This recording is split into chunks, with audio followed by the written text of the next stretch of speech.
Welcome to KAS Economics Hub, deciphering economics for competitive exams. 2014 August 15 independence day സ്പീച്ചിലാണ് Narendra Modi announce ചെയ്യുന്നത് ഇനി മുതൽ planning commission എന്ന body ഇന്ത്യയിൽ കാണില്ല. V are going to launch an inclusive body. സംസ്ഥാനത്തിനും കേന്ദ്രത്തിനും ഒരേപോലെ പ്രാതിനിധ്യമുള്ള ഒരു ബോഡി ലോഞ്ച് ചെയ്യുമെന്ന് ഗവൺമെന്റ് ഡിക്ലെയർ ചെയ്തു. മോഡി ഡിക്ലെയർ ചെയ്തു during the independence day speech. അങ്ങനെ ഓഗസ്റ്റ് 17, 2014 പ്ലാനിംഗ് കമ്മീഷൻ അബോളിഷ് ചെയ്തു. അങ്ങനെ ജനുവരി 1, 2015 നമ്മുടെ നീതി ആയോഗ് ഗവൺമെന്റ് എസ്റ്റാബ്ലിഷ് ചെയ്തു. ആ നീതി ആയോഗം ഒരു നോൺ കോൺസ്റ്റിറ്റ്യൂഷണൽ നോൺ സ്റ്റാറ്റ്യൂട്ടറി ബോഡിയാണ്. So we can see it was also formed by an executive resolution of union cabinet. ഇതിന്റെ ചെയർമാൻ പ്രധാനമന്ത്രിയാണ്. And this is regarded as a premier policy think tank of government of India. സർക്കാരിന്റെ ഒരു think tank ആണ്. സർക്കാരിനെ aid ചെയ്യുന്ന, സർക്കാരിനെ advice ചെയ്യുന്ന, സർക്കാരിന് വേണ്ട ഇൻപുട്സ് പ്രൊവൈഡ് ചെയ്യുന്ന ഒരു തിങ്ക് ടാങ്ക് ആണെന്ത് നീതി ആയോഗ് നമുക്ക് കാണാൻ കഴിയും. And it use to advise both state and centre. കേന്ദ്ര ഗവൺമെന്റിനെ മാത്രമല്ല സംസ്ഥാന ഗവൺമെന്റുകൾക്കും അഡ്വൈസ് നൽകുന്ന ഒരു ഏജൻസിയാണ് Niti Aayog. And compare to planning commission, Niti Aayog ഒരു സമ്പൂർണ്ണ അഡ്വൈസറി ബോഡി മാത്രമാണ്. പ്ലാനിംഗ് കമ്മീഷൻ ആയിരുന്നില്ല. Planning commission even though it was established as an advisory body, planning commission has the power to allocate funds to state. സംസ്ഥാനങ്ങൾക്ക് fund allocate ചെയ്യാനായിട്ടുള്ള ഒരു ഇനിഷ്യേറ്റീവും നമ്മുടെ planning commission ഉണ്ടായിരുന്നു. എന്നാൽ നീതി ആയോഗിന് അങ്ങനെ ഒരു പവർ ഒന്നും നമുക്ക് കാണാൻ കഴിയില്ല. There is no fund allocation power to Niti Aayog എന്ന് കാണാം. It use to provide strategic and long term policies for the government of India. നമ്മുടെ ഗവൺമെന്റിന് വേണ്ടിയുള്ള ലോങ് ടേം പോളിസീസ് അതൊക്കെ എന്താ ഇവര് പ്രൊവൈഡ് ചെയ്യുന്നുണ്ട്, അതിനെ എയ്ഡ് ചെയ്യുന്നുണ്ട്. ആൻഡ് ഇതിന്റെ കോമ്പഷൻ നോക്കുവാണെങ്കിൽ നീതി ആയോഗിന്റെ ചെയർമാൻ ഞാൻ നേരത്തെ പറഞ്ഞു പ്രൈം മിനിസ്റ്റർ ഓഫ് ഇന്ത്യ ആണ്. അതിന്റെ ഗവർണിംഗ് കൗൺസിൽ നോക്കുമ്പോൾ നീതി ആയോഗിന്റെ സുപ്രീം ഡിസിഷൻ മേക്കിംഗ് ബോഡിയാണ് ഗവേണിംഗ് കൗൺസിൽ. സോ നീതി ആയോഗില് നയപരമായ തീരുമാനം കൈക്കൊള്ളാനായിട്ട് നീതി ആയോഗിനെ എയ്ഡ് ചെയ്യുന്ന ഒരു ബോഡിയാണ്, ഒരു സുപ്രീം ഡിസിഷൻ മേക്കിംഗ് ബോഡിയാണ് governing council. And in the governing council you can see the participation of both centre and state. സെന്ററിന്റെ ഭാഗത്ത് നിന്ന് പ്രൈം മിനിസ്റ്റർ വരുന്നുണ്ട്. ദെൻ സംസ്ഥാന ഭാഗത്ത് നിന്ന് CMs of all state and UTs having assembly, then administrators of all other UTs will be included. And we can see ഈ governing കൗൺസിലില് സംസ്ഥാനത്തിനും സെന്ററിനും ഒരുപോലെ പ്രാതിനിധ്യം ഉള്ളത് തന്നെ കോഓപ്പറേറ്റീവ് ഫെഡറലിസം ബൂസ്റ്റ് ചെയ്യുന്ന ഒരു ഏജൻസിയാണ് നീതി ആയോഗ് നമുക്ക് പറയാം. കാരണം there is a forum to discuss the ideas of both center and state. നേരത്തെ പ്ലാനിംഗ് കമ്മീഷനകത്ത് പ്ലാനിംഗ് കമ്മീഷനകത്ത് സ്റ്റേറ്റ് ഗവൺമെന്റ് എന്തില്ല, ഒരു റോളില്ല. എന്നാൽ നീതി ആയോഗിന്റെ കേസിൽ അങ്ങനല്ല. State government has the role in the Niti Aayog, especially in the governing council, which is the supreme decision making body of Niti Aayog. അതേപോലെ തന്നെ in Niti Aayog there is a provision to set up regional council. So ഒരു പ്രത്യേക റീജിയന്റെ പ്രശ്നം ചർച്ച ചെയ്യാനും അവിടെയുള്ള ഒരു solution കണ്ടെത്താനുമായിട്ട് ആ റീജിയന് മാത്രം, ഒരു പ്രത്യേക റീജിയന് മാത്രമായിട്ട് റീജിയണൽ കൗൺസിൽ രൂപീകരിക്കാൻ ഒരു പ്രൊവിഷൻ നീതി ആയോഗിലുണ്ട്. സോ നോക്കുവാണെങ്കിൽ നേരത്തെ കേസിൽ planning commission has not much focus on regional issues. ഒരു പ്രത്യേക റീജിയനിലെ പ്രശ്നങ്ങൾ പരിഹരിക്കാനോ അതിനുവേണ്ടി ഒരു പ്രയർ ഫോക്കസ് ഒന്നും പ്ലാനിംഗ് കമ്മീഷൻ ഉണ്ടായിരുന്നില്ല. എന്നാൽ നീതി ആയോഗിന്റെ കേസിൽ there is a provision to set up regional council. താൽക്കാലികമായിട്ട് ടെമ്പററി ബേസിസിൽ റീജിയണൽ കൗൺസിൽ എന്നൊരു ബോർഡ് രൂപീകരിക്കാനും അതുവഴി ആ പ്രത്യേക ലൊക്കാലിറ്റിയിലെ പ്രശ്നം ചർച്ച ചെയ്യാനും അതിനുവേണ്ട നിർദ്ദേശം നൽകാനുമായിട്ട് എസ്റ്റാബ്ലിഷ് ചെയ്യാൻ പ്രൊവിഷൻ ഉണ്ട്. ആൻഡ് യു ക്യാൻ സി ഈ ഒരു കൗൺസിൽ എസ്റ്റാബ്ലിഷ് ചെയ്യുന്നത് പ്രൈം മിനിസ്റ്റർ ആയിരിക്കും. ചെയർ ചെയ്യുന്നത് ഒന്നെങ്കിൽ നമ്മുടെ പ്രൈം മിനിസ്റ്റർ തന്നെ ആയിരിക്കും, അല്ലെങ്കിൽ പ്രൈം മിനിസ്റ്ററിന്റെ ഒരു nominee. And also the CMs of the States and governor's of the state in that region, UTs. ഉദാഹരണം പറയുമ്പോൾ ഇപ്പം കേരള, തമിഴ്നാട്, കർണാടക എടുക്കുക, പോണ്ടിച്ചേരി എടുക്കുക. സപ്പോസ് സൗത്ത് ഇന്ത്യയിൽ കേരള, കർണാടക, തമിഴ്നാട്, പുതുച്ചേരി. ഈ 4 പ്രദേശത്ത് ഒരു കോമൺ ഇഷ്യൂ ആണെന്ന് വിചാരിക്കുക. There is an common issue. Suppose water treaty അല്ലെങ്കിൽ വാട്ടർ ഇഷ്യൂ എന്ന് വിചാരിക്കുക. ആൻഡ് ഇതിനെ പഠിക്കാനായിട്ട് ഈ പറഞ്ഞ വാട്ടർ ഇഷ്യൂ അല്ലെങ്കിൽ വാട്ടർ ട്രീറ്റിയുടെ ഇഷ്യൂ ആയിരിക്കാം. ഇപ്പൊ കേരളം ഉണ്ട്, Keralam, Tamil Nadu, Karnataka, then Puducherry. These were the 4 states and UTs in the region. So ഇവരെന്ത് ചെയ്യുന്നു? ഈ പറഞ്ഞ 4 states and UTs, they may request the chairman of Niti Aayog to set up a regional council. നമ്മുടെ ചെയർമാനോട് റിക്വസ്റ്റ് ചെയ്യാൻ ഇവർക്ക്, ഈ സ്റ്റേറ്റ്സിന് റിക്വസ്റ്റ് ചെയ്യാം എന്ത്, നമ്മുടെ ഇടയിലുള്ള ഒരു കോമൺ ഇഷ്യൂ പരിഹരിക്കാനായിട്ട്, അത് ചർച്ച ചെയ്യാനും അതിന് മേലെ സൊല്യൂഷൻ കണ്ടെത്താനുമായിട്ട് ഒരു റീജിയണൽ കൗൺസിൽ സെറ്റപ്പ് ചെയ്യാനായിട്ട് ഇവർക്ക് റെക്കമെൻഡ് ചെയ്യാം. അങ്ങനെ PM എന്ത് ചെയ്യാം? PM can summon this regional council in that region. So regional council പ്രത്യേകത എന്താണ്? That council will be establish for that specific region only. എല്ലായിടത്തേക്കും ഇല്ല, ആ ഒരു റീജിയനൊക്കെ മാത്രമായിരിക്കും എന്ത് റീജിയണൽ കൗൺസിൽ വരുന്നത്. ആ മെമ്പേഴ്സ് നോക്കുമ്പോൾ ആ ലൊക്കാലിറ്റിയിലെ അല്ലെങ്കിൽ ആ റീജിയനിലെ മുഖ്യമന്ത്രി, അവിടുത്തെ ലഫ്റ്റനന്റ് ഗവർണർ, സപ്പോസ് ഇവിടെ CM ഒന്നും ഇല്ലെങ്കിൽ lieutenant governor's of the state of the UT, then prime minister chairman or the any other nominee, അതായിരിക്കും വരുന്നത്. സോ ഇത് കൂടാതെ തന്നെ there is a provision for special invitees. In either the Prime Minister can invite eminent personalities who has knowledge in different domains. ഇപ്പൊ science മേഖലയിലോ അല്ലെങ്കിൽ defence മേഖലയിലോ അല്ലെങ്കിൽ health മേഖലയിലോ അങ്ങനെ ഏതെങ്കിലും പ്രത്യേക മേഖലയിൽ സ്പെസിഫിക് നോളജ് ഉള്ള എക്സ്പേർട്സിനെ ഇൻവൈറ്റീസ് ആയിട്ട് വിളിക്കാനായിട്ട് ഈ മീറ്റിങ്ങുകളിൽ ഗവർണിംഗ് കൗൺസിലിന്റെയും അതുപോലെ റീജിയണൽ കൗൺസിലിന്റെ ഒക്കെ മീറ്റിംഗിൽ ഇൻവൈറ്റഡ് വിളിക്കാനായിട്ട് നമ്മുടെ പ്രൈം മിനിസ്റ്ററിന് ഒരു പവർ ഉണ്ട് in the case of Niti Aayog. And also if you are seeing the full time framework of Niti Aayog, Niti ആയോഗിന്റെ full time framework നോക്കുവാണെങ്കിൽ നമ്മൾ ഈ കാണുന്ന ഗവർണിംഗ് കൗൺസിലും അതുപോലെ റീജിയണൽ കൗൺസിലും എന്താ എപ്പോഴും ഇല്ല. ഗവർണിംഗ് കൗൺസിൽ ഉണ്ടെങ്കിൽ പോലും അത് സമൺ ചെയ്യുന്ന എപ്പോഴാ? ഇടയ്ക്കിടയ്ക്കേ ഉള്ളൂ. ഫുൾ ടൈം വർക്കിംഗ് അല്ല. ഗവർണിംഗ് കൗൺസിൽ തീരുമാനം എടുക്കാൻ വേണ്ടി മാത്രമാണ് എന്ത് അവർ സമൺ ചെയ്യുന്നത്. If they want to discuss something, if they want to, ഇപ്പം ഉദാഹരണം പറയുമ്പോൾ ഇപ്പോൾ ചർച്ച ചെയ്യുന്ന ഒരു വിഷയമാണ് വൺ നേഷൻ വൺ ഇലക്ഷൻ. നിങ്ങൾ കേട്ട് കാണുമല്ലോ, ഒരു രാജ്യം ഒരു തിരഞ്ഞെടുപ്പ്. സോ ഇതിനെപ്പറ്റി ഒരു ചർച്ച വേണമെന്ന് ഗവൺമെന്റ് തീരുമാനിക്കുകയാണെങ്കിൽ ഗവൺമെന്റ് ക്യാൻ സമൺ, ഗവർണിംഗ് കൗൺസിലിന്റെ മീറ്റിംഗ് എന്ത് ചെയ്യാം? നീതി ആയോഗ് വഴി സമൺ ചെയ്യാം. അപ്പൊ അവിടെ എന്ത് ചെയ്യാം? ചർച്ച നടക്കാം. ആൻഡ് യു ക്യാൻ സി അങ്ങനെ ഇടയ്ക്കിടയ്ക്ക് മാത്രമായിരിക്കും എന്ത് ഗവർണിംഗ് കൗൺസിൽ ചർച്ച വരികയും അല്ലെങ്കിൽ ഗവർണിംഗ് കൗൺസിൽ വർക്ക് ചെയ്യുകയും ചെയ്തത്. വർക്കല്ല അതില് മീറ്റിംഗ് നടക്കുന്നത്. അത് കൂടാതെ നീതി ആയോഗില് there is a full time framework, എപ്പോഴും വർക്ക് ചെയ്യുന്ന കുറച്ച് ആൾക്കാരുണ്ട്. ആൻഡ് അതിൽ വരുന്നതാണ് നമ്മുടെ vice chairperson. So there is a post in Niti Aayog under the full time organisation framework and the person is vice chairperson വരുന്നുണ്ട്. And also there is a CEO, നമ്മുടെ secretary റാങ്കിൽ വരുന്ന ഒരു വ്യക്തിയെ ഗവൺമെന്റ് അപ്പോയിന്റ് ചെയ്യുന്നു, ചീഫ് എക്സിക്യൂട്ടീവ് ഓഫീസർ എന്ന് പറഞ്ഞിട്ട്. And ഈ പറഞ്ഞ CEO, വൈസ് ചെയർപേഴ്സൺ, ഇവർ രണ്ടുപേരെ അപ്പോയിന്റ് ചെയ്യുന്നത് പ്രൈം മിനിസ്റ്റർ ഓഫ് ഇന്ത്യ ആണ്. ആൻഡ് അതർ മെമ്പേഴ്സ് ഈ പറഞ്ഞ നീതി ആയോഗിൽ വരുന്നുണ്ട്, full time members and part time members. ഇതിനെ എണ്ണം അറിഞ്ഞിരിക്കുക കേട്ടോ. ഈ Niti Aayog there is a maximum of 4 full time members വരുന്നു. 4 ഫുൾ ടൈം മെമ്പേഴ്സും മാക്സിമം ഓഫ് 2 പാർട്ട് ടൈം മെമ്പേഴ്സും നീതി ആയോഗിൽ വരുന്നുണ്ട്. ഇത് കൂടാതെ there will be 4 ex officio members. നമ്മുടെ കൗൺസിൽ ഓഫ് മിനിസ്റ്റേഴ്സിൽ നിന്ന് 4 പേര്, പരമാവധി 4 പേരെ എക്സ് ഒഫീഷ്യൽ മെമ്പേഴ്സ് ആയിട്ട് പ്രൈം മിനിസ്റ്റർ എന്ത് ചെയ്യാം? നോമിനേറ്റ് ചെയ്യാം. സോ ഇവരെല്ലാം എന്ത് വരുന്നു? നീതി ആയോഗിന്റെ ഫുൾ ടൈം ഫ്രെയിംവർക്ക് വരുന്നവർ കാണാം. ആരൊക്കെയാണ്?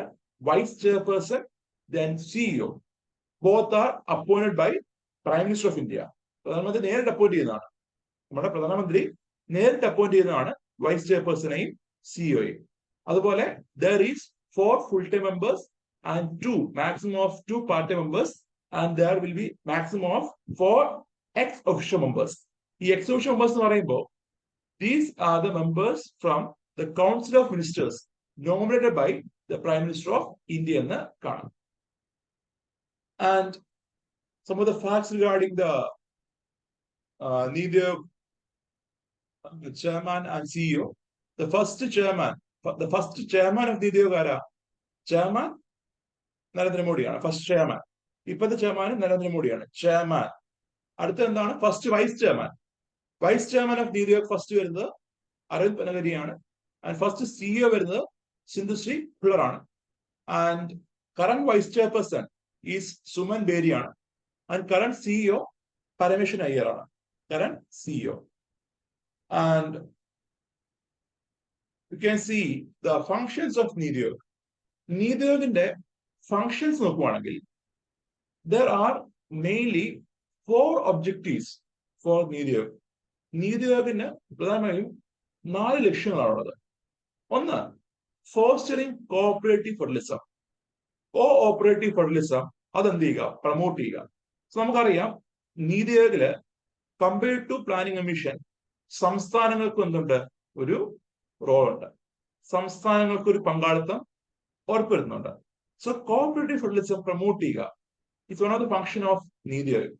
അതേപോലെ it act as A knowledge and resource hub. So ഞാൻ പറഞ്ഞു നീതി ആയോഗ് എന്താണ്? ഒരു തിങ്ക് ടാങ്ക് ആണ്. ഒഫീഷ്യൽ തിങ്ക് ടാങ്ക് ആണ് എന്ത്? നീതി ആയോഗ് എന്ന് പറഞ്ഞാൽ സർക്കാരിനെ സപ്പോർട്ട് ചെയ്യുന്ന, സർക്കാരിനെ നയരൂപീകരണത്തിൽ സഹായിക്കുന്ന ഒരു ബുദ്ധിജീവികളുടെ സങ്കേതം എന്ന് വേണമെങ്കിൽ പറയാം. അതാണ് നീതി ആയോഗ് എന്ന് പറഞ്ഞാൽ. ആൻഡ് നീതി ആയോഗ് പലപ്പോഴും സർക്കാർ എന്ത് ചെയ്യാറുണ്ട്? ഈ പറഞ്ഞ അഡ്വൈസ് ചെയ്യാറുണ്ട്. ഫോർ എക്സാമ്പിൾ, ഇപ്പൊ കോവിഡ് കാലത്ത് ഇന്ത്യയിലെ കോവിഡിനെ പറ്റി പഠിക്കാനായിട്ട് നീതി ആയോഗിനെ ഗവൺമെന്റ് അപ്പോയിന്റ് ചെയ്തിരുന്നു. എത്ര നാൾ കോവിഡ് ഉണ്ടാവും, എത്ര നാള് ഈ കോവിഡ് ഇമ്പാക്ട് ഇന്ത്യ ഫേസ് ചെയ്യേണ്ടി വരും, അതുപോലെ എപ്പോ നമ്മുടെ കോവിഡ് കർവ് ഫ്ലാറ്റൻ ചെയ്യും എന്നൊക്കെയായിരുന്നു നീതി ആയോഗിന് പഠിക്കാൻ പറഞ്ഞത്. എന്നാലും പഠനം തെറ്റായിരുന്നു. എങ്കിലും Niti Aayog was asked to do so. And also Niti Aayog plays an important role in monitoring and evaluation. നമ്മുടെ ഇന്ത്യയില് ധാരാളം സൂചകങ്ങൾ, ധാരാളം ഇൻഡീസസ് നീതി ആയോഗ് എന്ത് ചെയ്യുന്നുണ്ട്? റിലീസ് ചെയ്യുന്നുണ്ട്. And you might have heard about SDG India index, അതുപോലെ state health index, school education quality index എന്നിങ്ങനെ കുറെ ഇൻഡീസസ് എന്ത് ചെയ്യുന്നുണ്ട്? നീതി ആയോഗ് റിലീസ് ചെയ്യുന്നുണ്ട്. ആ ഇൻഡീസ് വഴി സംസ്ഥാന തലത്തിലുള്ള പെർഫോമൻസ്, ഇന്ത്യയിലെ ഓവറോൾ പെർഫോമൻസ് നീതി ആയോഗ് എന്ത് ചെയ്യുന്നു? മോണിറ്റർ ചെയ്യുന്നു. അതിനൊപ്പം തന്നെ അത് ഇവാലുവേറ്റ് ചെയ്യുന്നു. അതിനൊപ്പം തന്നെ Niti Aayog use to give advices to states to improve their performance. സംസ്ഥാനത്തിലുള്ള പെർഫോമൻസ് വർദ്ധിപ്പിക്കാനായിട്ട്, അത് ഇംപ്രൂവ് ചെയ്യാനുള്ള ഒരു റെക്കമെൻഡേഷനും നീതി ആയോഗ് പ്രൊവൈഡ് ചെയ്യാറുണ്ട്. അതുപോലെ Niti Aayog use to design different policies. പ്രത്യേകിച്ച് നമ്മുടെ 5 year plans planning commission launch ചെയ്യുമായിരുന്നു.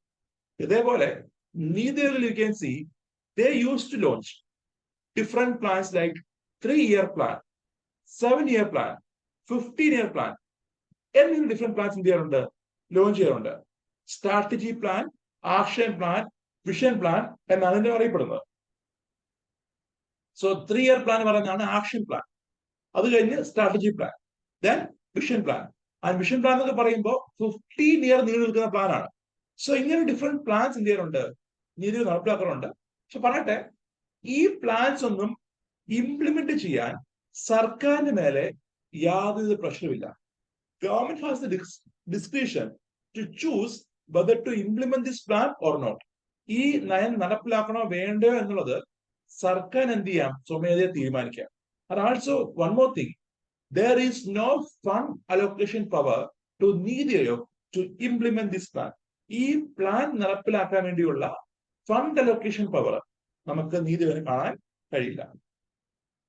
And the objectives of Niti Aayog നോക്കുമ്പോൾ to evolve a shared vision of national development priorities.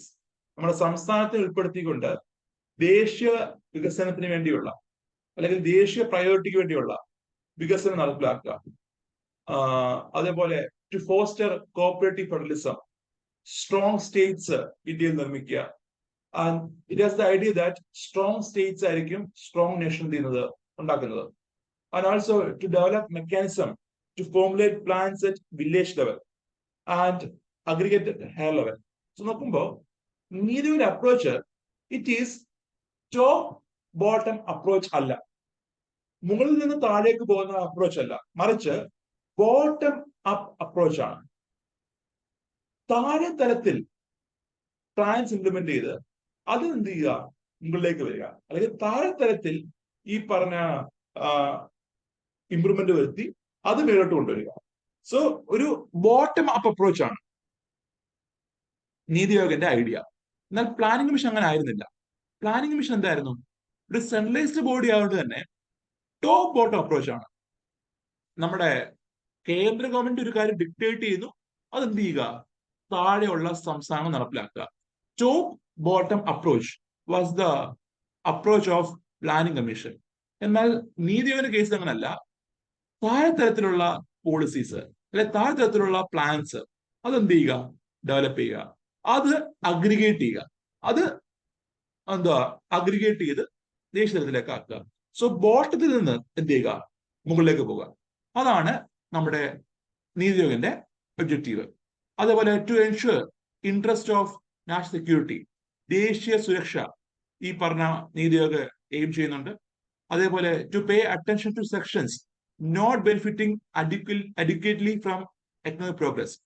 So നമ്മുടെ എക്കണോമിക് പ്രോഗ്രസ് അല്ലെങ്കിൽ സാമ്പത്തിക വളർച്ച ഉണ്ടാകുമ്പോൾ അല്ലെങ്കിൽ സാമ്പത്തിക പുരോഗതി ഉണ്ടാകുമ്പോൾ തഴയപ്പെടുന്ന ആൾക്കാരുണ്ടല്ലോ, അവരെ എന്ത് ചെയ്യുക, പ്രത്യേക ഫോക്കസ് നൽകുക, അവർക്ക് വേണ്ടി പ്രത്യേക ഫോക്കസ് നൽകുക. To design strategy and long term policies, innovative ആയിട്ടുള്ള ഇംപ്രൂവ്മെന്റ്സ് കൊണ്ടുവരാനായിട്ട് എയിം ചെയ്യുന്നു. To create a knowledge innovation and entrepreneur support system. നോക്കുവാണെങ്കിൽ നമ്മുടെ ഇന്ത്യയില് നീതി ആയോഗ് ഒരു ഇൻഡെക്സ് റിലീസ് ചെയ്യുന്നുണ്ട്. അതാണ് ഇന്ത്യ ഇന്നോവേഷൻ ഇൻഡെക്സ് എന്ന് പറഞ്ഞിട്ട്. India innovation index. And in this index U can see Niti Aayog ഇന്ത്യയിലെ സംസ്ഥാനങ്ങളുടെ ഇന്നോവേഷൻ എക്കോസിസ്റ്റം മെഷർ ചെയ്യുന്നു. ഒരു സംസ്ഥാനത്ത് നടക്കുന്ന R&D, റിസർച്ച് ആൻഡ് ഡെവലപ്മെന്റ്, അവിടെ നടക്കുന്ന ഇന്നോവേഷൻസ് ഒക്കെ എന്ത് ചെയ്യുന്നുണ്ട്, നീതി ആയോഗ് മെഷർ ചെയ്യുന്നുണ്ട്. അതേപോലെ ആ സംസ്ഥാനത്തില് എന്തൊക്കെ ഇംപ്രൂവ്മെന്റ്സ് കൊണ്ടുവരാം എന്നും നീതി ആയോഗിന്റെ ഈ ഒരു ഇൻഡെക്സിനകത്ത് പ്രതിപാദിക്കുന്നുണ്ട്. അതുപോലെ to focus on technology upgradation and capacity building. So നമ്മുടെ ടെക്നോളജി വികസിപ്പിക്കുക, അതുപോലെ തന്നെ നമ്മുടെ ഇവിടെയുള്ള എന്താണ് ടെക്നോളജി അപ്ഗ്രേഡ് ചെയ്യുക, കപ്പാസിറ്റി ബിൽഡ് ചെയ്യുക, അതൊക്കെയാണ് എന്ത് മറ്റൊരു focus. So these were the objectives of Niti Aayog നമുക്ക് കാണാം. And now can see Niti Aayog and 7 pillars of effective governance. So ഒരു നല്ല ഭരണം അല്ലെങ്കിൽ എഫക്റ്റീവ് ആയിട്ടുള്ള ഒരു ഗവേണൻസിന് വേണ്ട 7 പില്ലേഴ്സ് എന്തൊക്കെയാണെന്നാണ് നീതി ആയോഗ് പറയുന്നത്. And the 7 pillars include pro-people, pro-activity, participation, empowering, inclusion of all, equality, transparency.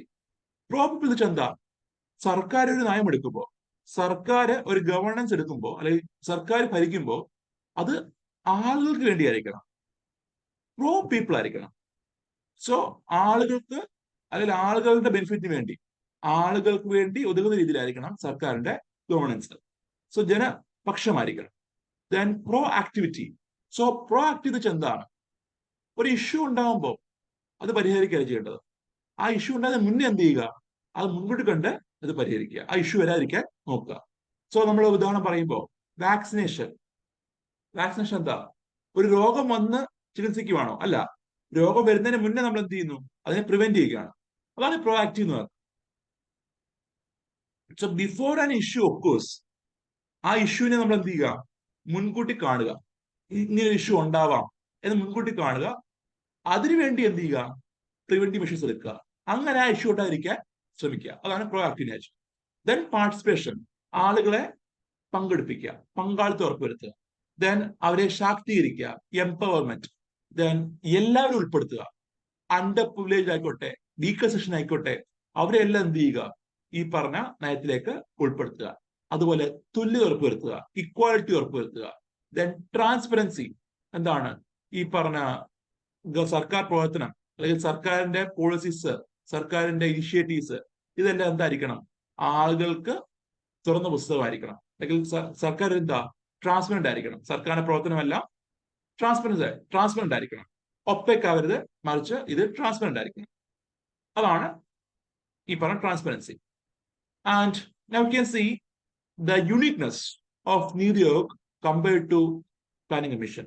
So Planning Commission ആയിട്ട് കമ്പയർ ചെയ്യുമ്പോൾ നീതി ആയോഗിനുള്ള യുണീക്ക് ആയിട്ടുള്ള feature എന്തൊക്കെയാണെന്നാണ്.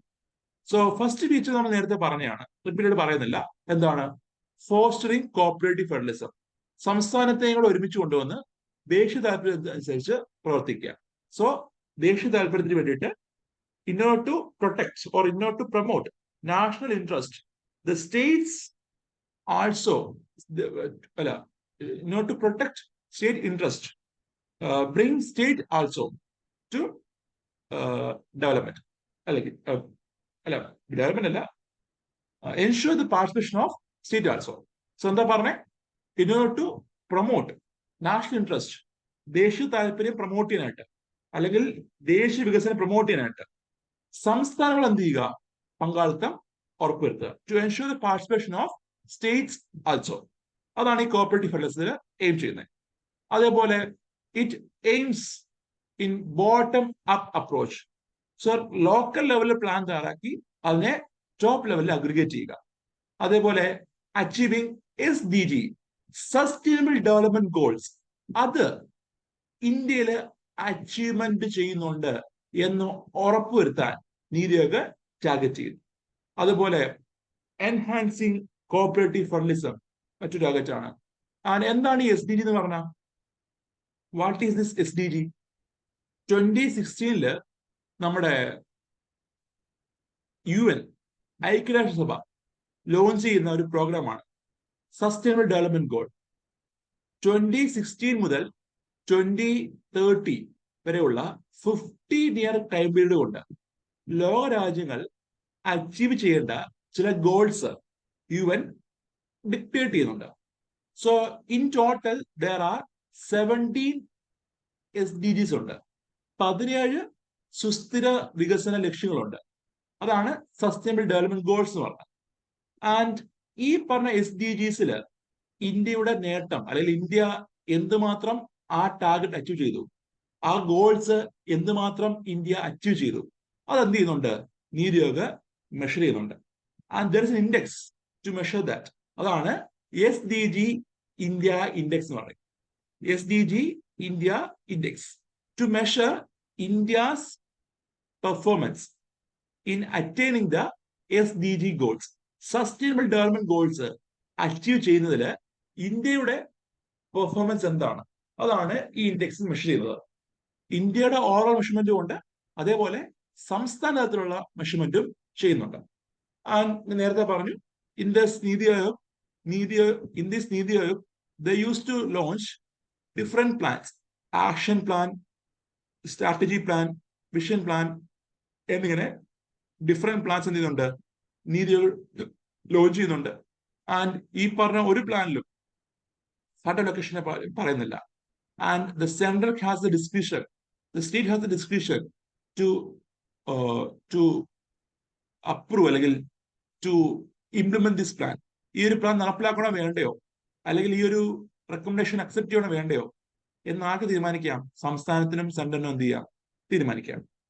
So you can see the recommendations of Niti Aayog are not binding on the government. So ഇത് different proposals ആണ്.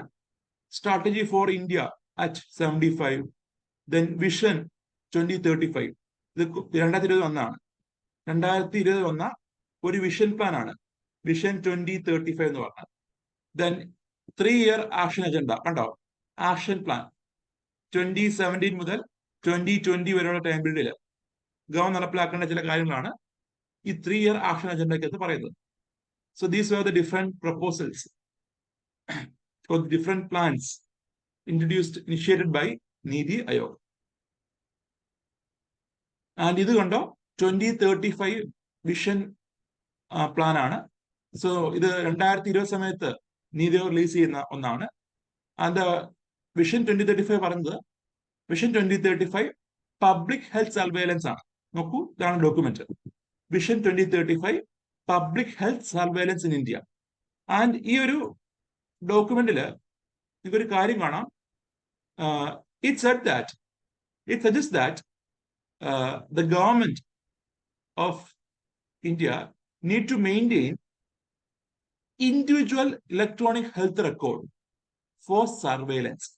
നമ്മുടെ ആളുകളുടെ health സർവൈലൻസിന് വേണ്ടിയിട്ട്, ഇന്ത്യയിലെ സിറ്റിസൺസിന്റെ ഹെൽത്ത് സർവൈലൻസിന് വേണ്ടിയിട്ട് ആളുകളുടെ ഇലക്ട്രോണിക് ഹെൽത്ത് റെക്കോർഡ് എന്ത് ചെയ്യുക, നിർമ്മിക്കുക. സോ നിങ്ങൾക്ക് ഓർമ്മയുണ്ടോ, ഇതിന് സമാനമായ ഒരു പ്രവൃത്തി കേരളത്തിലുണ്ടായിരുന്നു. ഇത് 2020 നമ്മുടെ 2020 നീതി ആയോഗിന്റെ വിഷൻ പ്ലാനിൽ 2035 public health surveillance in India എന്ന് പറഞ്ഞ വിഷൻ പ്ലാനിൽ ഉണ്ടായിരുന്ന ഒരു സജഷനാണ്. എന്താണ്? in order to ensure the surveillance of citizens of India, ഇന്ത്യയിലെ ആളുകളുടെ ഹെൽത്ത് ഡിപ്പോസിറ്ററി അല്ലെങ്കിൽ ഹെൽത്ത് റിപ്പോസിറ്ററി അല്ലെങ്കിൽ ഹെൽത്ത് റെക്കോർഡ് എന്ത് ചെയ്യുക, ക്രിയേറ്റ് ചെയ്യുക എന്നൊരു സജഷൻ വെക്കുന്നുണ്ട്. ഇതിന് സമാനമായിട്ടാണ് നമ്മുടെ കേരളത്തിൽ കേട്ട് കാണും ഒരു ആരോപണം റിഗാർഡിംഗ് സ്പ്രിംഗ്ലർ. ഓർമ്മയുണ്ടോ? Sprinklr, do you remember? Covid കാലത്ത് വന്നൊരു ഇഷ്യൂ ആയിരുന്നു. സ്പ്രിംഗ്ലർ എന്ന ഒരു ഏജൻസി വഴി നമ്മുടെ കേരളത്തിലെ ആളുകളുടെ ഹെൽത്ത് റെക്കോർഡ് കേരള സംസ്ഥാനം ക്രിയേറ്റ് ചെയ്യാനായിട്ട് എയിം ചെയ്യുന്നു, അല്ലെങ്കിൽ ക്രിയേറ്റ് ചെയ്യാൻ ശ്രമിക്കുന്നു എന്നൊരു വാർത്ത ഉണ്ടായിരുന്നു. ആൻഡ് യു ക്യാൻ സി ആ ഒരു സ്പ്രിംഗ്ലറിന്റെ ഹെൽത്ത് റിപ്പോസിറ്ററി അല്ലെങ്കിൽ ഹെൽത്ത് റെക്കോർഡ് മെയിൻറ്റെയിൻ ചെയ്തത് ഈ ഒരു വിഷനുമായി സമാനമാണെന്ന് നമുക്ക് കാണാൻ കഴിയും. Now you can see the comparison of Niti Aayog and Planning Commission. So നമ്മുടെ NITI Aayog advisory think tank ആണ്, പ്ലാനിംഗ് കമ്മീഷനും അഡ്വൈസറി തിങ്ക് ടാങ്ക് ആണ്. But it has fund allocation powers. Fund allocation power planning commission ഉണ്ടായിരുന്നു. ആ നീതി ആയോഗം എന്താ, ഒരു extra constitutional ബോഡിയാണ്. Planning കമ്മീഷനും എന്താണ്, എക്സ്ട്രാ കോൺസ്റ്റിറ്റ്യൂഷണൽ ബോഡിയാണ്, അല്ലെങ്കിൽ നോൺ കോൺസ്റ്റിറ്റ്യൂഷണൽ നോൺ സ്റ്റാറ്റ്യൂട്ടറി ബോഡിയാണ്. ഭരണഘടനയിൽ പറയുന്നില്ല, അതുപോലെ സർക്കാർ പാസ്സാക്കുന്ന ഒരു നിയമത്തിനും പറയുന്നില്ല. സോ നീതി ആയോഗും പ്ലാനിംഗ് കമ്മീഷനും രണ്ടും എന്താണ്, ഒരു നോൺ കോൺസ്റ്റിറ്റ്യൂഷണൽ നോൺ സ്റ്റാറ്റ്യൂട്ടറി ബോഡിയാണ്, അല്ലെങ്കിൽ ഒരു എക്സ്ട്രാ കോൺസ്റ്റിറ്റ്യൂഷണൽ ബോഡിയാണ്. And Niti Aayog has the power to draw membership from a wide expertise. എന്നാൽ പ്ലാനിംഗ് കമ്മീഷൻ എന്താണ്, എക്സ്പെർട്ടൈസിന് ലിമിറ്റഡ് ആയിരുന്നു. ആൻഡ് there is focus on cooperative federalism in the case of Niti Aayog. Planning Commission എന്താ, അങ്ങനെ ഒരു ഫോക്കസ് വരുന്നില്ല. And in the case of Niti Aayog നമ്മൾ കണ്ടു സിഇഒ പോലെ പോസ്റ്റുകൾ, നീതി ആയോഗിലെ സിഇഒ അല്ലെങ്കിൽ സെക്രട്ടറി റാങ്കിലുള്ള പോസ്റ്റുകൾ ഇത് അപ്പോയിന്റ് ചെയ്യുന്ന ആരാണ്, പ്രൈം മിനിസ്റ്റർ ഓഫ് ഇന്ത്യ ആണ്. എന്നാൽ പ്ലാനിംഗ് കമ്മീഷനിൽ സെക്രട്ടറീസിനെ അപ്പോയിന്റ് ചെയ്യുന്നത് സാധാ പ്രോസസ് വഴിയാണ്. നമ്മുടെ അപ്പോയിന്റ്മെന്റ്സ് കമ്മിറ്റി ആയിരിക്കും പ്ലാനിംഗ് കമ്മീഷനിലെ സെക്രട്ടറിമാരെ അപ്പോയിന്റ് ചെയ്യുന്നത്. എന്നാൽ നീതി ആയോഗ് പ്രൈം മിനിസ്റ്റർ ആണ് എന്ത് ചെയ്യുന്നത്, അപ്പോയിന്റ് ചെയ്യുന്നത്. And the secretary of Niti Aayog is known as the CEO of Niti Aayog. അതേപോലെ ബോട്ടം അപ്പ് അപ്രോച്ച് നീതി ആയോഗിന്റെ ഫോക്കസ് ആണ്. പ്ലാനിംഗ് കമ്മീഷൻ ആണെങ്കിലോ ടോപ്പ് ബോട്ടം അപ്രോച്ച്. അതുപോലെ it does not possess the mandate to impose policies. ഒരു നയം ഇമ്പോസ് ചെയ്യാനുള്ളൊരു ഇനിഷ്യേറ്റീവ് നീതി ആയോഗിനില്ല. എന്നാൽ പ്ലാനിംഗ് കമ്മീഷൻ എന്ത് ചെയ്യുന്നുണ്ട്, ഇമ്പോസ് ചെയ്യുന്നുണ്ട്. അതേപോലെ there is tied fund or tied allocation of fund. ഇതെന്നറിയാമോ ടൈഡ് അലൊക്കേഷൻ എന്ന് പറഞ്ഞു കഴിഞ്ഞാൽ? ഇപ്പൊ ഉദാഹരണം, ഒരു ഫണ്ട് അലൊക്കേറ്റ് ചെയ്യുമ്പോൾ അത് പ്രത്യേക കാര്യത്തിന് മാത്രമേ ഉപയോഗിക്കാൻ പാടുള്ളൂ എന്നെന്ത് ചെയ്യും, പറയും. ഉദാഹരണം പറയുമ്പോൾ ഇപ്പൊ കേരളത്തില് നമ്മുടെ കേന്ദ്രം ഫണ്ട് തരികയാണ്, എന്നിട്ട് പറയാണ് കേരളത്തിലെ റോഡ് വികസനത്തിന് മാത്രം അത് ഉപയോഗിക്കുക എന്ന് പറയുമ്പോൾ വക മാറ്റി എന്ത് ചെയ്യാൻ പറ്റില്ല, ചിലവഴിക്കാൻ പറ്റത്തില്ല. The state government can use this fund only for road development. ഇതിനാണ് ടൈഡ് ഫണ്ട് എന്ന് പറഞ്ഞാൽ. ഒരു പ്രത്യേക കാര്യത്തിന് വേണ്ടി മാത്രം, അല്ലെങ്കിൽ ഒരു പ്രത്യേക അജണ്ടയ്ക്ക് വേണ്ടി കൊടുക്കുന്ന ഫണ്ട്സ് ആണ് ഈ ടൈഡ് ഫണ്ട്. അതേപോലെ it does not have the power to allocate funds in the case of നീതി ആയോഗ്. നീതി ആയോഗിന്റെ കേസിൽ എന്താണ്, ഫണ്ട് അലോക്കേറ്റിംഗ് പവർ ഇല്ല. എന്നാൽ നമ്മുടെ പ്ലാനിംഗ് കമ്മീഷൻ എന്താണ്, there is a fund allocating power എന്ന് നമുക്ക് കാണാൻ കഴിയും. Now you can see the various indices released by NITI Aayog. അത് ഫസ്റ്റ് വന്നതാണ് കോമ്പസിറ്റ് വാട്ടർ മാനേജ്മെന്റ് ഇൻഡെക്സ്. ഈ അടുത്തിടയ്ക്ക് ഇതിനെപ്പറ്റി വാർത്ത ഉണ്ടായിരുന്നു. ഈ ഇൻഡെക്സ് 2019 ലാസ്റ്റ് വരുന്നത്. അത് കഴിഞ്ഞ് പിന്നീട് ഇൻഡെക്സ് വന്നിട്ടില്ല. അതിന് കാരണം ദ ലാക്ക് ഓഫ് ഡേറ്റ എന്ന് പറഞ്ഞിട്ട് ഡേറ്റ അവൈലബിലിറ്റി കുറവാണ് ഈ പറഞ്ഞ ഇൻഡെക്സ് റിലീസ് ചെയ്യാൻ എന്നൊരു വാർത്തയുണ്ടായിരുന്നു ഈ ഇടയ്ക്ക്. ആൻഡ് ഈ ഇൻഡെക്സ് റിലീസ് ചെയ്യുന്നത് നീതി ആയോഗും അതേപോലെ മിനിസ്ട്രി ഓഫ് ജൽശക്തിയും മിനിസ്ട്രി ഓഫ് റൂറൽ ഡെവലപ്മെന്റ് ചേർന്നാണ്. So composite water management index, it is prepared by Niti Aayog along with Ministry of Rural Development and Jal Shakti.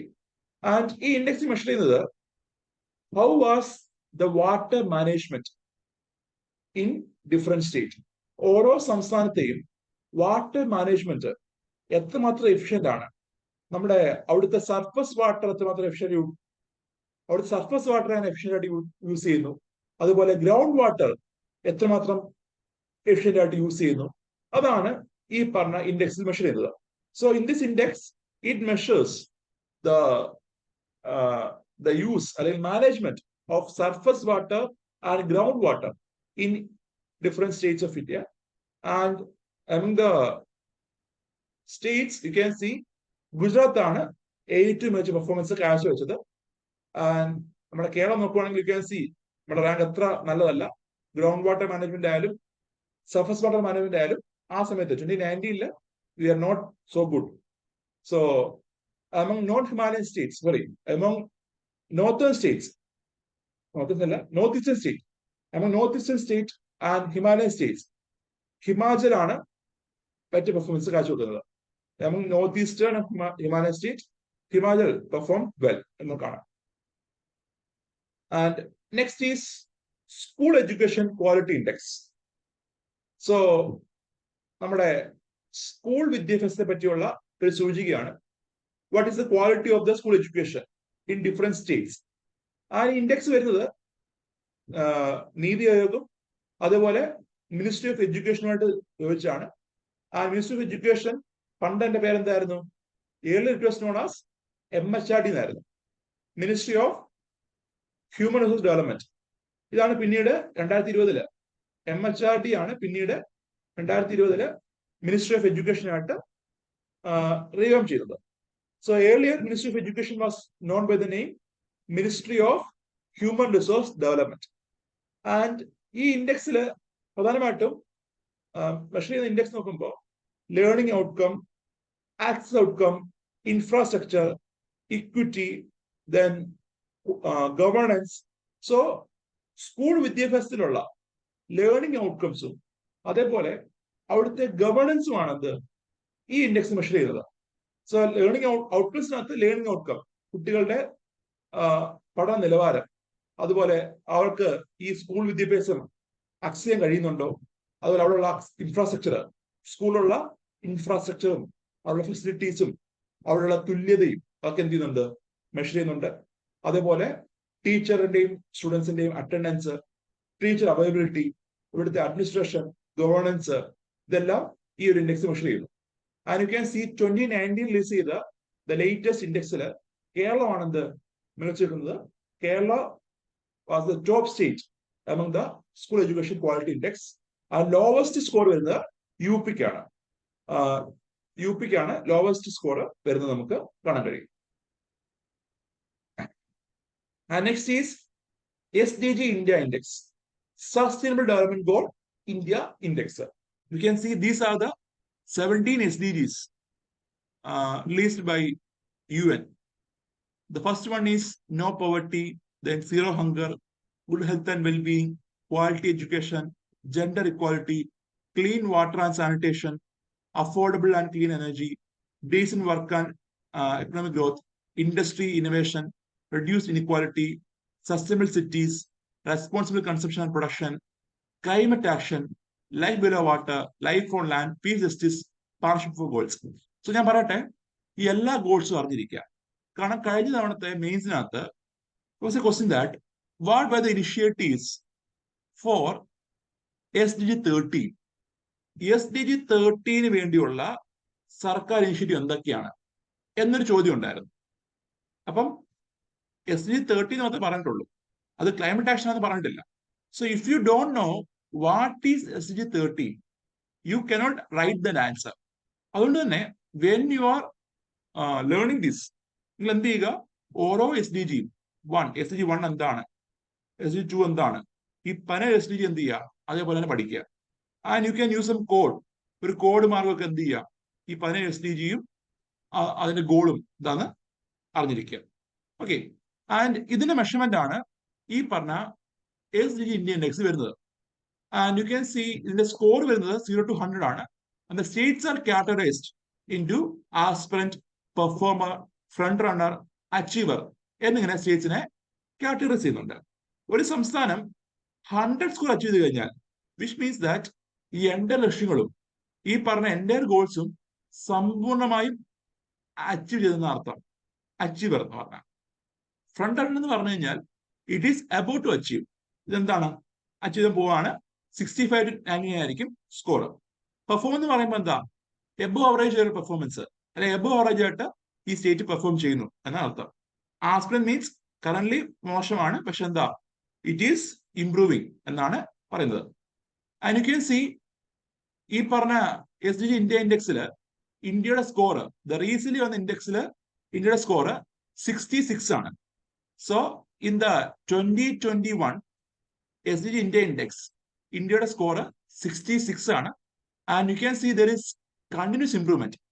ഇപ്പം ലാസ്റ്റ് 3 years ആയിട്ട് you could C there is continuous improvement in the SDG score of India. ഇന്ത്യയുടെ SDG score improve ചെയ്യുന്നത് കാണാൻ കഴിയും. So overall 66% നമ്മുടെ ടാർഗറ്റിലേക്ക് എത്തിക്കൊണ്ടിരിക്കുന്നു എന്നാണ് ഇത് കാണിക്കുന്നത്. And among the states you can see കേരളമാണ് ടോപ്പ് ചെയ്തത്. സോ 75 ആണ് കേരളത്തിന്റെ score, 75. And you can see Keralam കഴിഞ്ഞാൽ തമിഴ്നാട്, ഹിമാചൽ, ആന്ധ്ര. സോ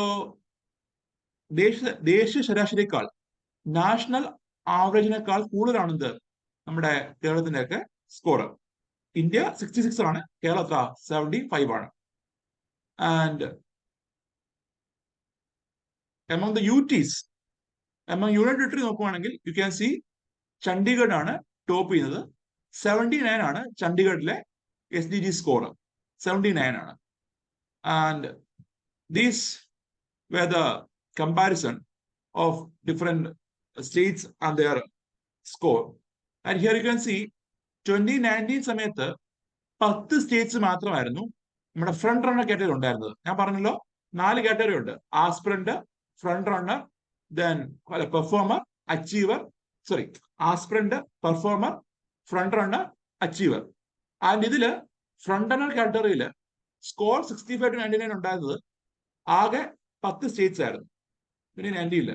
എന്നാൽ 2020 ആയപ്പോ you can see the number has been increase to 22 എന്ന് നമുക്ക് കാണാൻ കഴിയും. വിച്ച് മീൻസ് ദാറ്റ് ഇന്ത്യ ഒട്ടുക്ക് ഒരു ഇംപ്രൂവ്മെന്റ് ഉണ്ടാവുന്നുണ്ടെന്നാണ് അത് അർത്ഥമാക്കുന്നത്.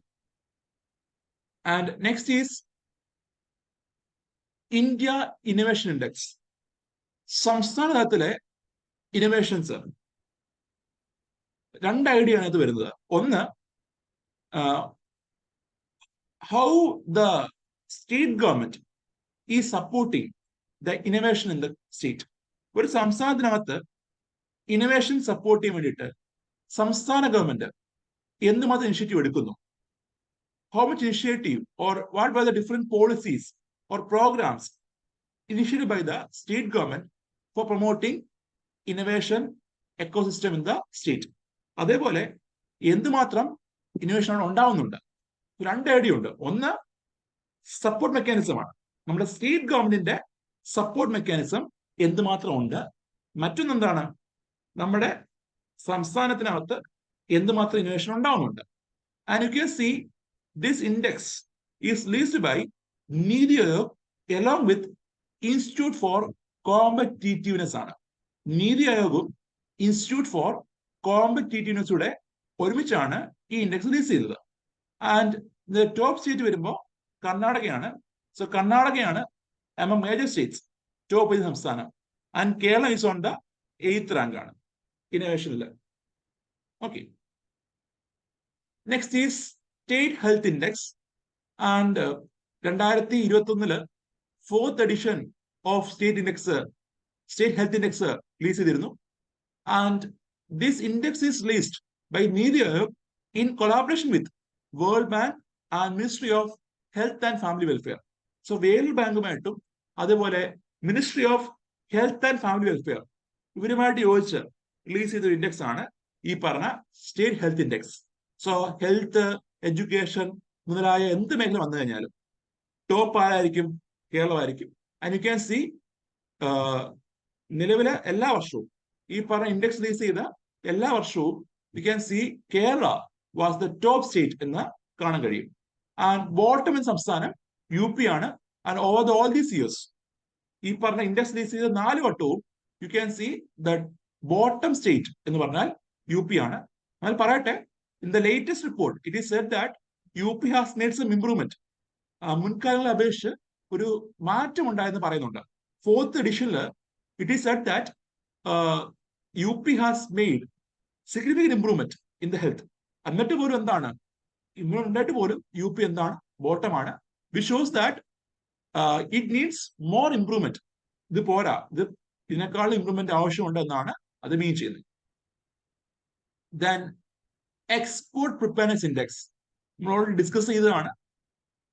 ഒരു സംസ്ഥാനത്തിലെ പോളിസി, ബിസിനസ് എക്കോസിസ്റ്റം, അതുപോലെ എക്സ്പോർട്ട് എക്കോസിസ്റ്റം, എക്സ്പോർട്ട് പെർഫോമൻസ് ഇത് അടിസ്ഥാനത്തിൽ നീതി റിലീസ് ചെയ്യുന്ന ഇൻഡെക്സ് ആണ് എക്സ്പോർട്ട് പ്രിപ്പയർനെസ് ഇൻഡെക്സ്.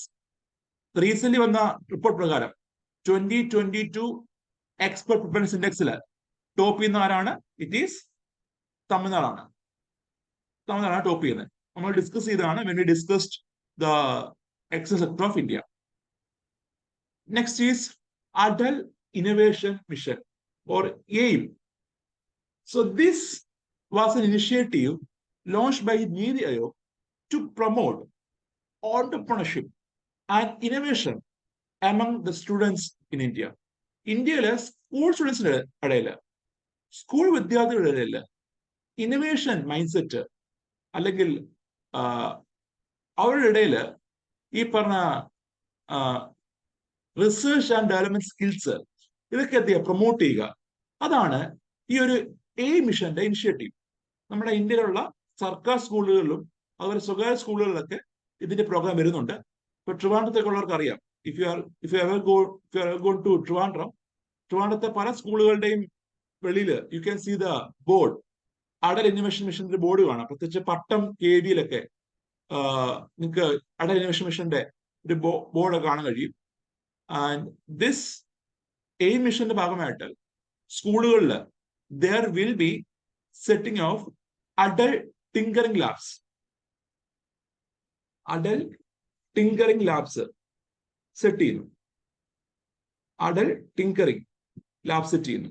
സോ എന്താ വെച്ചാൽ ഈ ഒരു അഡൽട്ട് ടിങ്കറിംഗ് ലാബ്സ് എന്ന് പറഞ്ഞാൽ കുട്ടികൾക്ക് അവരുടെ ഐഡിയാസ്, അവരുടെ ഇന്നോവേഷൻസ് ഇതൊക്കെ പ്രസന്റ് ചെയ്യാനുള്ള ഒരു സ്പേസ് ആണ് ഈ അഡൽട്ട് ടിങ്കറിംഗ് ലാബ്സ് എന്ന് പറഞ്ഞാൽ. സോ ഇറ്റ് ഈസ് പ്രൊമോട്ടിങ് എന്താണ്? കുട്ടികളുടെ ഇടയിൽ ഒരു ഇന്നോവേറ്റീവ് മൈൻഡ് സെറ്റ് എന്ത് ചെയ്യുക? ഡെവലപ്പ് ചെയ്യുകയാണ് ഈ ഒരു അഡൽട്ട് ടിങ്കറിംഗ് ലാബ്സും അല്ലെങ്കിൽ എയിം എന്ന ഒരു മിഷനും ടാർഗറ്റ് ചെയ്തത്. So these were the various initiatives of Niti Aayog എന്ന് നമുക്ക് കാണാം. And now we can see some practice question and we can end the session. In the context of India's 5-year plan, a shift in the pattern of industrialization with lower emphasis on heavy industries and modern infrastructure begins in.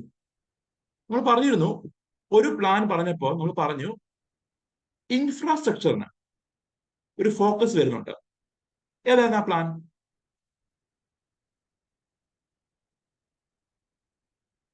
ഏതായിരുന്നു?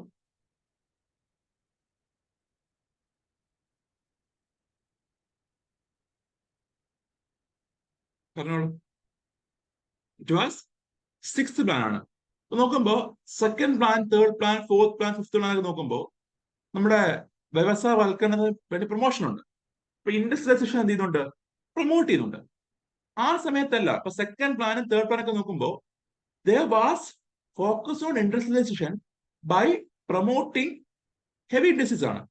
Heavy industries ഇന്ത്യയിൽ നിർമ്മിച്ചത് വഴി വ്യവസായവൽക്കരണം എന്ത് ചെയ്യുക? Promote ചെയ്യുക. അതായിരുന്നു initial പ്ലാനിങ്ങിലൊക്കെ ഉണ്ടായിരുന്നത്. എന്നാൽ 6th പ്ലാൻ എന്താ?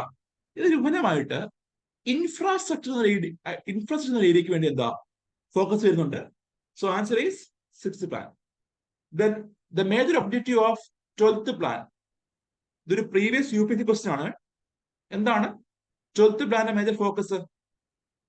It is faster, sustainable and more inclusive growth.